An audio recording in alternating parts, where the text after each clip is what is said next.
మనుషుల దృష్టిలో మనుషులు ఎలా చూస్తారు? మనల్ని చిన్న చూపుగా చూస్తారు, అంటే వీడెంత అన్నట్లుగా చూస్తూ ఉంటారు. కానీ దేవుడు అలా మనల్ని చూసే దేవుడు కాదండి. ఆమేన్. అలా మనల్ని ఎప్పుడు కూడా చూసే దేవుడు కాదు.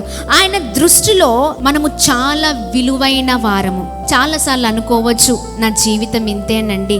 చాలామంది అన్నారు, ఇంకా నేను ఎందుకు పనికిరానని. చాలామంది నన్ను చాలా మాటలు అంటూ ఉన్నారు, ఇంకా నేను ముందుకు వెళ్ళలేనని కదా. ఇంకా నా జీవితం ఇంతే, ఈ పోరాటంలో నా బ్రతుకు ఇంతే, నా స్థితి ఇంతే.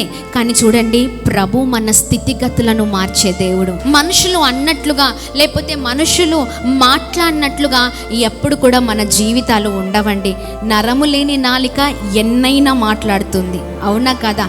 ఇష్టం ఉన్నట్లుగా మాట్లాడుతూ అనేకులను మనము చాలా బాధ పెడుతూ ఉంటాం, ఇబ్బంది పరుస్తూ ఉంటాం, వారిని కన్నీళ్లు పెట్టేటట్లుగా చేస్తూ ఉంటాం, అవునా కదా.